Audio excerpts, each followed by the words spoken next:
मान्यवर, आप बहुत ही गंभीर तरह से मुद्रा में बैठे हैं, कोई हमसे गलती तो नहीं हो गई? नहीं नहीं सर, नहीं। तो थोड़ा सा आपसे पहले दौड़ के आ गए, इसलिए थोड़ा सा इंतजार करना पड़ा आपके लिए। नहीं तो इसके बुरा मत मानिएगा। नहीं सर, वैसा ही अब हमारा एक स्टाइल हो गया है। दौड़ते हुए आते हैं, दौड़ते हुए चले जाते हैं। कई बार हमने बोला है इन वालों को जो ये कार्यक्रम चलाते हैं ना, कि एक दिन ऐसा नहीं हो सकता कि हम उधर से दौड़ते हुए आए और इधर से निकल के घर चले जाएं। कितना अच्छा है ना? लेकिन भाई साहब, आपका बहुत बहुत स्वागत है। मान्यवर, कैसा लग रहा है आपको? सर, मुझे ऐसा लग रहा है कि जैसे अपने पिता के प्रेम से उपेक्षित बालक ध्रुव को श्री हरि के गोद में वो जाकर के बैठ गया था अपनी त्याग तपस्या से। मुझे भी सामाजिक व्यवस्था का प्रतिकार करने के कारण कई वर्षों तक आज भी मैं बहिष्कृत हूँ, मतलब बहिष्कार किया है। जी जी जी। और आज मैं आपके सामने हॉट सीट पर आके बैठ गया, तो ये मेरे लिए, मुझे इतनी बड़ी प्रामाणिकता, इतनी मान्यता इस मंच ने दी है। मैं बहुत भावुक अनुभव कर रहा हूं। बहुत बहुत धन्यवाद आपका भाई साहब। कितने वर्ष लग गए आपको यहाँ आने में? सर 24 साल। 24 वर्ष लग गए आपको। जैसा कि मुझे पढ़ाया लिखाया गया जाति व्यवस्था और इन सब का प्रतिकार करना चाहिए, तो हरिवंश राय बच्चन जी का, जी जी, उनका मैं बहुत बड़ा सर मतलब फैन रहा हूं। तो मेरे लिए एक सबसे बड़ा माध्यम था कि उनकी कविताएं और उनका नीड़ का निर्माण का फिर उसने मुझे सर अपने नीड़ का निर्माण पुनः करने का की प्रेरणा दी। और मैं आजकल के बच्चों से कहना चाहता हूं कि जो छोटी छोटी बातों पर डिप्रेशन करते हैं, इवन 13 साल 14 साल के बच्चे जो है वो अवसाद में आ जाते हैं, मैंने उनकी इस पुस्तक से आज भी वो मुझे प्रेरित करती है। और आज भी वो आध्यात्मिक शक्ति के रूप में, आज ये ऐतिहासिक अवसर है सर मेरे लिए, और ये उनका आशीर्वाद है कि मैं यहाँ तक आ सके। ये एक मेरे लिए संयोग है सर। आज मैंने सुबह सुबह प्रार्थना किया जी डॉक्टर बच्चन से कि सर मुझे एटलीस्ट जो है, और वो आध्यात्मिक शक्ति ने मुझे मदद करके आज मुझे यहाँ पर पहुंचा दिया। सर बहुत बहुत कृपा, बहुत बहुत धन्यवाद।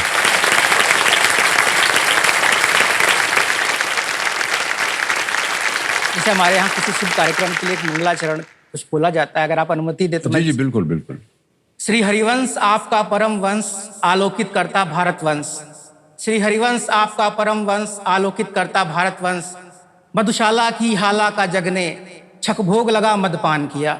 मधुशाला का जगने छक भोग लगा मदपान किया। फिर युग साकी के अंतस की ज्वाला को, फिर युग साकी के अंतस की ज्वाला को श्री अमिताभ ने आके प्रशांत किया। श्री अमिताभ ने आके प्रशांत किया।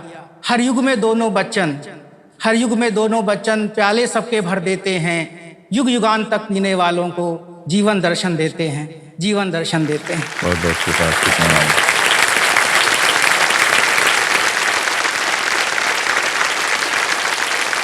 ये बहुत अच्छा समर्पण आज के दिन के लिए हमको मिल रहा है भाई साहब, और इस बात को हम हमेशा याद रखेंगे। बहुत बहुत धन्यवाद आपका।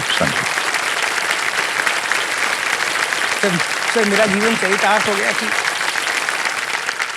मैंने तो सर उनके विचारों से अपना पालन पोषण किया। मेरे भौतिक माता पिता ने तो वो तो हार्डवेयर है, मेरे सॉफ्टवेयर डॉक्टर हरिवंश राय बच्चन। ये पहली बार सुना हमने सर इस तरह का वर्णन। तो हार्डवेयर है, हम हार्डवेयर। क्या बात है। आजकल प्रधान जी आप कर क्या रहे हैं? सर मैं उत्तर प्रदेश सरकार में राजस्व लेखपाल के पद पर कार्यरत हूँ। अच्छा अच्छा।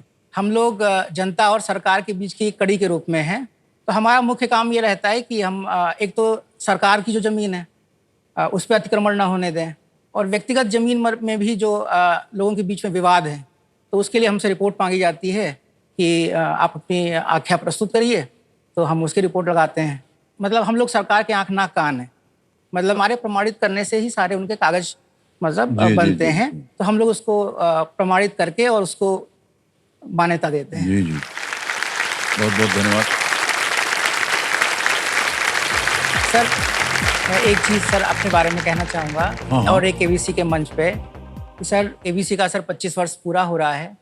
तो सर रामायण महाभारत दूरदर्शन के युग में वो बहुत प्रचलित रहे, और जब से सैटेलाइट चैनल का युग आया तो उसमें सर केबीसी ने सर एक ब्रांड बन गया सर। ये बिल्कुल उसी श्रेणी का सर एपिक है। और इवन इसकी किताबें बिकती हैं, लोग प्रैक्टिस करते हैं। तो सर मैं अपने आप को सर 3 शब्दों में परिभाषित करता हूँ। सर एक आधुनिक, आध्यात्मिक और अद्भुत। ये 3 चीज़ें सर आप में भी और इस मंच में भी साम्यता अरे रखती सर हैं। बहुत ज्यादा बोल दिया आपने तो। आपने भी लगातार सर 2000 से लेके आज तक अपने आप को, क्योंकि सर आप इसके प्रवर्तक हैं, इस स्कूल सर, के, केबीसी स्कूल के। बड़ी मेहनत करनी पड़ती, क्या हाँ बताएं सर। और जब मैं छोटा था, हाई स्कूल में था, तब हमारे लिए सर एक आकर्षण ये था कि ABCD, हम लोग सर एस्पिरेंट थे। फिर ये सीजन बदलता रहा, फिर हम लोग बड़े हुए तो जीवन में संघर्ष हमने देखा, और इस मंच ने भी सर उस हिसाब से संघर्ष की कहानियां और प्रेरणा देना प्रारंभ कर दिया। जी। और उससे फिर मुझे और आकर्षण लगा। मैं अपने आप को हमेशा इमेजिन करता था कि मैं आपके सामने अपनी संघर्ष को भी एक बार मान्यता दिला सकूंगा। बहुत बहुत धन्यवाद आपका सर, ये आपने कहा है।